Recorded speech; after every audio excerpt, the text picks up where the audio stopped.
Hi, Craig Birch here for Tungsten Tales with your latest around the board weekly darts bulletin from everything to do with the world of the hockey, and there's plenty to discuss in both the BDO and the PDC from the last 7 days since we last checked in. But on a sombre note, the darts world is still in a state of mourning some 4 days after the death of Eric Bristow. Darts' first superstar sadly passed away on Thursday night after a very sudden heart attack in Liverpool that sadly has claimed his life. He'd been to the Echo Arena at the PDC Premier League on that particular evening.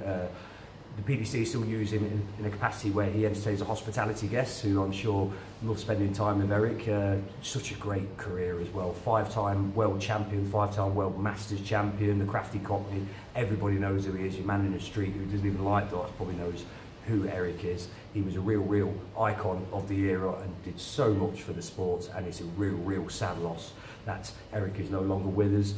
But ultimately, and the outpouring as well that we had from the world of darts, I mean, you can talk about, I mean, Barry Hearn was one of the first to pay tribute, very shocked by the news, as obviously Peter Wright was very traumatised by the news of Eric's passing. It filtered all around the Echo Arena very quickly, and obviously we had that great video that the PDC released as well, where all of the fans in attendance as one were singing "There's Only One Eric Bristow." Real poignant moment paying tribute to Eric, and so richly deserved as well. Phil Taylor was on Twitter as well the following day to express his grief and express his thanks to Eric for everything that Eric did him, because there's no doubt about it, if it hadn't been for Eric Bristow, there probably wouldn't have been a Phil Taylor. Because very early on in his career, we all know the story as well, where Eric lent him £1,000 to get Phil started in darts, and it's fair to say Phil Taylor's earned that a few times over since, hasn't it? So, but obviously Eric's, that's just the sort of guy Eric was. I've had the opportunity to meet him a few times down the years, and he was a born winner and he didn't like losing. I can tell you about a story when I first met him at Riley's Wolverhampton, a 17-year-old lad called Ash Kayat, who's a friend of mine who lives down here. He beat Eric in an exhibition. Eric wouldn't shake his hand afterwards. He hates losing that much. So, but that's the sort of guy Eric was. But the other side to Eric as well, he was always happy to have his photograph taken with anybody who wanted a photograph with him. He was always happy to stand there and chat to any fans if you saw him in the pub or anything like that. And he's good guy, Eric, and real sad loss, and my condolences, and I'm sure the condolences of everybody involved with Tungsten Tales and everybody in the world of darts to his family at this sad time. But the Premier League still went on as planned as well. It was Judgment Night as well, wasn't it? So we say goodbye to Menza Suljovic at this stage. The field for the Premier League has now been shortened, and it's Menza Suljovic and the already relegated Gerwyn Price, who are no more in the 2018 PDC Premier League as a result of that. Let's have a little fly through the results. Always was a tall order for Menza Suljovic really to beat Michael van Gogh. He's now 2 points clear at the top of the Premier League, and with Michael Smith snapping at his heels, he certainly needs to keep that up. And Van Gogh beat Menza 7-4 in the end, and Michael Smith carrying on that pressure up with a very impressive whitewash as well. Raymond van Barneveld beat him 7-0. Michael Smith plays some real good darts in the Premier League and on the floor this year, so he's certainly a few more twists and turns, and Michael van Gogh knows he's got to play very well to keep Michael Smith away from that top spot as well. The world champion Rob Cross beat Gary Anderson 7-5.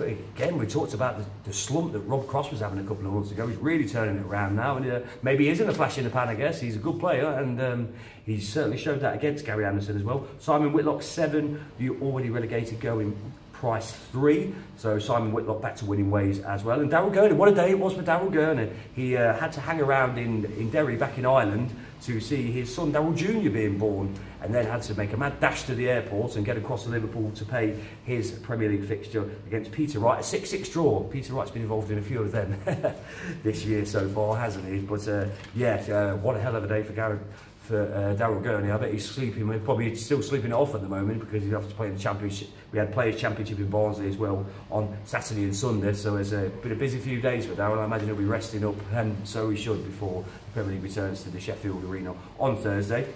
We talk about the Players' Championship as well. Michael Smith, again, we keep talking about him, don't we? He won at the Players' Championship 7, the 7th one of the year on Saturday, beat Adrian Lewis 6-2 in the final. And what a day for Mickey Mansell on Sunday as well. Mickey Mansell never won a PDC ranking title before, certainly not on the Pro Tour, and he beat Adrian Lewis, who must be kicking himself. Adrian Lewis will be pleased in one respect, that he's managed to get to a couple of ranking finals, and obviously the money and the the ranking points that will come with that. But he beaten in 2 finals was Adrian, but it just shows Adrian can still throw a dart. And Mickey Mansell, 6-4 winner there, and absolutely delighted, I'm sure, to claim his first PDC ranking title on the Pro Tour, and congratulations to Mickey as well. Premier League moves on to, we've literally just had the Premier League results about a couple of hours ago, and moves on to the Sheffield Arena on Thursday, and I'll just have a little fly through the fixtures for you. Raymond van Barneveld will look to bounce back from that whitewash against Michael Smith, who played Darryl Gurney, who's obviously